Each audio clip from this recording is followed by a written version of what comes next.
We are gearing up for the start of the 2025 Columbia football season. Hello, everyone. I'm Lance Medow here on GoColumbiaLions.com. It is the Week 1 Coaches Show presented by Amity Hall Uptown. And as always, we're joined by the head coach of the Columbia Lions, Jon Poppe. Jon, it's great to see you again. We spoke about a month ago, and right when we spoke, you were just starting camp. So this is our first time to see you since then.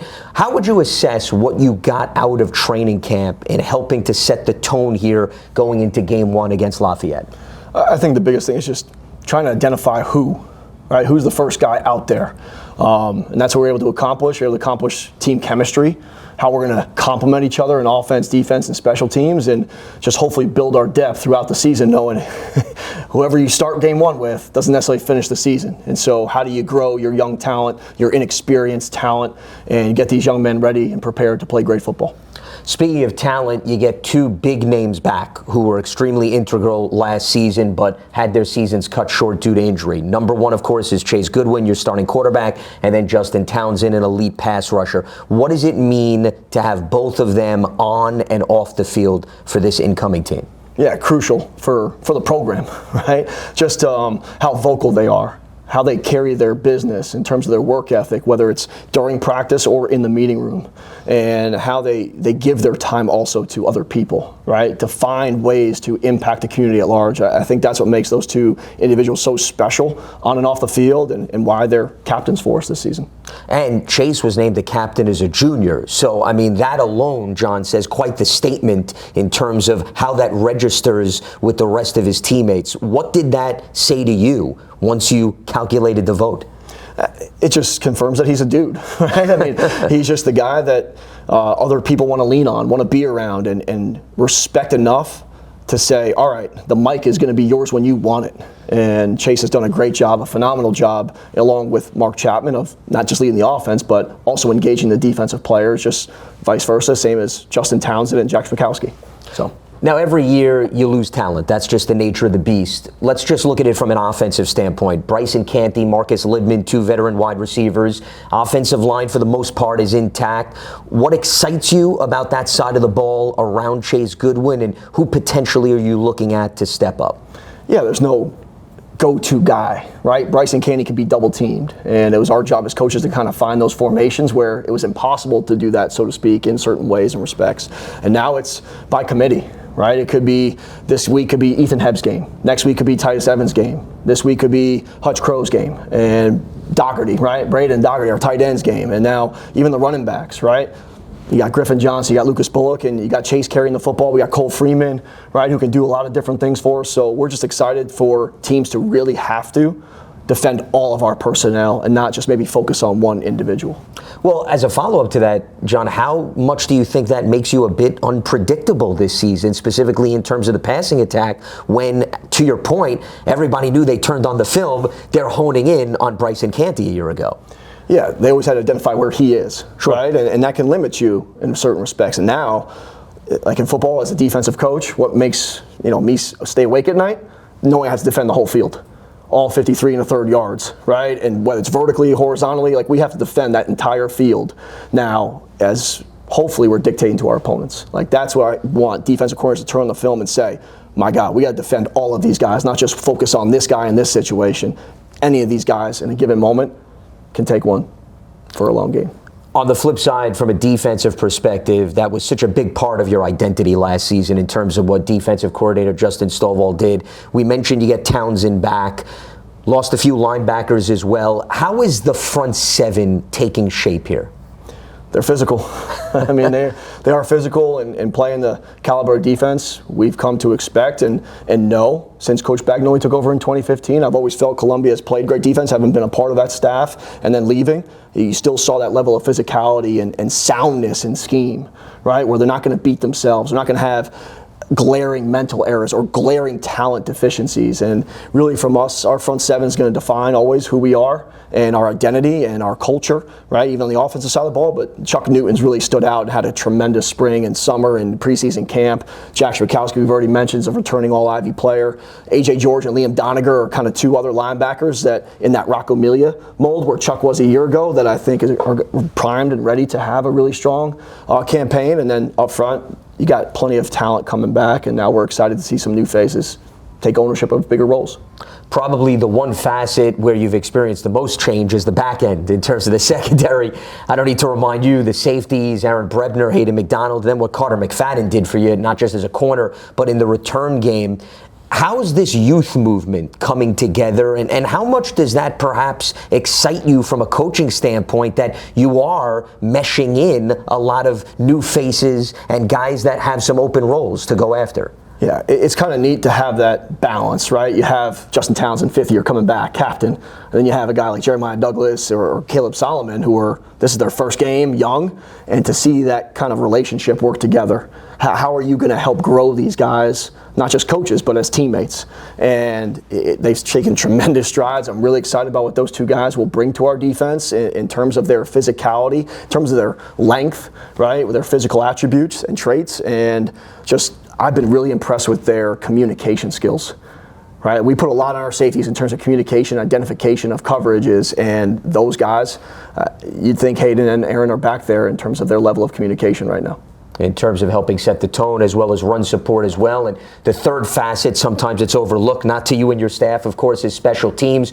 Hugo Murray still in the mix in terms of the kicking game, but William Hughes, who was your reliable punter, he obviously has moved on, so you're moving into another younger option as a sophomore. And how important is that facet, number one? And number two, what can maybe some new guys in the return game help spark field positioning for you, really in terms of both sides of the equation?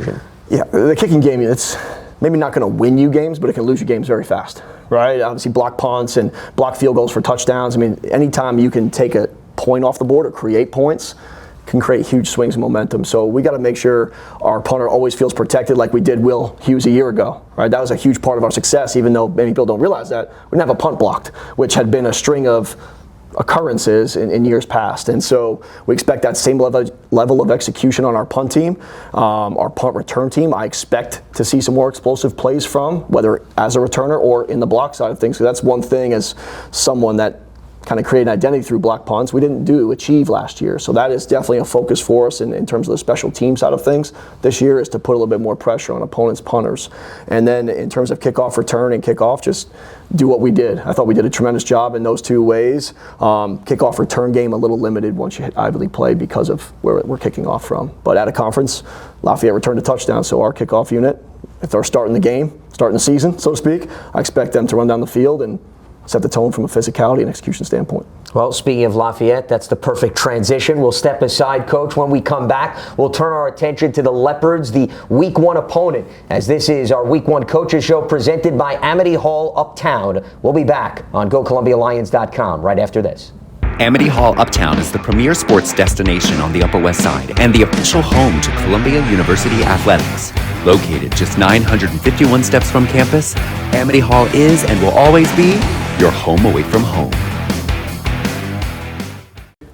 Lance Medow back here on GoColumbiaLions.com. It is the Week 1 Coaches Show presented by Amity Hall Uptown. And we now turn our attention to Columbia's first opponent of the season, that is the Lafayette Leopards. And John, you opened up last season with them, victorious here at home, 31-20. And this is a conversation we always have around this time of the year. You're entering your first game. They're already in the midst of the season. This is going to be now game 4 for them. That adjustment period, what's the conversation with your team from a physicality and a mentality standpoint? Yeah, I think the mental side is more of our focus than the physicality side, right? We return enough players that have played for us, and we've done enough in preseason. We know what to expect from a physicality standpoint, even though we're playing someone new. It's really that mental side where are you overcharged during pre-game activity, and now you're tired by the time kickoff gets out. You're just mentally exhausted, so the build-up is too much. And we're really just focusing on our guys to make sure that they really are focused on the next thing. What's in front of you, handle that task. What's in front of you, handle that next task. And just keep building it that way, so that way the game doesn't get too big before it even starts. And I thought the guys have done a great job through preseason, even during this week, knowing what's coming, of just focusing each and every day on the next play, and just been hammering that point home. Plus, they need some gas for celebrations when you get into the end zone, too. as I'm sure you're hoping that from a soothsayer standpoint. In all seriousness, Lafayette's offense has put some points up on the board, as I'm sure you know from studying the film. 42 points in each of the last 2 games. John, they had nearly 600 total yards of offense in terms of their last contest. And interestingly, they actually just went up against your Week 2 opponent, Georgetown. I guess before we maybe move ahead to Lafayette, how beneficial has the film study been that you simultaneously are maybe somewhat preparing for both of your early season opponents?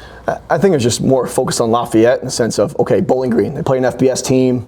What are we really getting out of that? You know, after you watch it, it looks like Lafayette was still trying to find themselves. Like, we're trying to identify who's going to be our primary role players in every phase. And then you play Stonehill, and credit to Stonehill, they fought, but they're outmanned and outmatched. And that's not throwing shade, it's just true. When you turn on the film, Lafayette's got different caliber of players. And so now you get to see them versus, okay, Georgetown shut them out last year. There's a revenge factor, which I'm assuming they're carrying into our game. Also their home opener, which carries some emotional weight to it as well, and a positive for them. And now we're seeing apples to apples. Okay, like, this dude can really play. This dude's really physical versus a similar opponent. And you're just now gaining a sense of who this team really is and how challenging this game is going to be. They have the same starting quarterback in DeNoble that they had a season ago. Their running back leads the nation with 7 rushing touchdowns, and they've had games where he's been in the triple digits, specifically last game over 200. I guess what I'm getting at, John, is when you have a first game, tackling, I'm sure, is a big point of emphasis.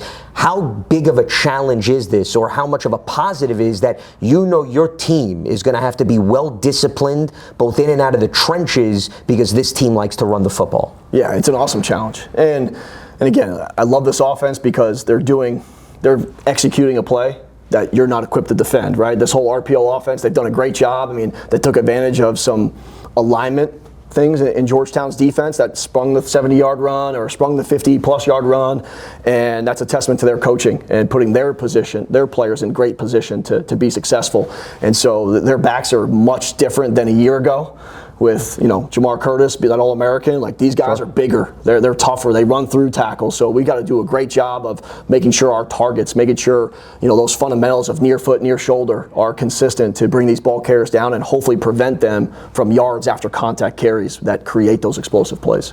You just mentioned there's some new personnel, but there's also some personnel returning from a year ago. And that game in the opener last year, your offense put up a lot of explosive plays, whether it was through the air. Each of your quarterbacks had a pair of touchdowns. We saw Canty involved. We saw Malcolm Terry on the ground. How much do you take away, John, from what was put on film last season in terms of maybe some building blocks there?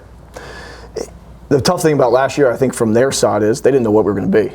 Yeah. We had the surprise element. Now we don't have that. So now they have, plenty of film to go back on and scout us and game plan us and put their players in great position to be successful, where it's not day of, game of, because they don't know what to expect. They don't know what's coming in terms of scheme. And so for us, I think it's an exciting challenge to say, all right, last year we caught them off guard. That's not going to happen this year. So how sound are we in our preparation? How great are we in our preparation? Because there were elements last year that could have gone a different way if Chase holds the ball a split second longer, right? They had some good blitz schemes that we didn't necessarily pick up and adjust to on the fly that I hope we're ready to do this Friday night.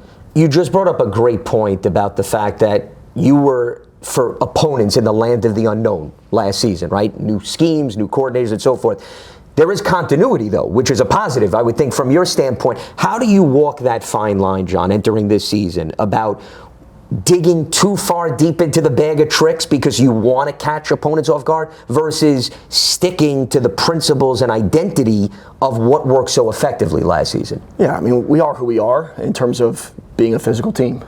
And whether it's pass game or run game, we're going to finish plays the right way and with our effort, with our intention, and that hasn't changed. And in the scheme, it's always about us, our players for us, right? Like, what can they really execute? So last year, we majored in, wide zone because Joey could do it, our front could do it. Well, that might be the case this year based on the returning personnel, right? Even though you see 3-4 returning offensive linemen, they might be better at pin pull. And so, for us, it's always constantly evaluating our depth, our talent, our personnel, and making sure we're doing right by them. So we'll see on game one, did we do the right things, make the right decisions for our current roster? And that's what's exciting for us, knowing we're going to build in a tremendous way during this game and after this game.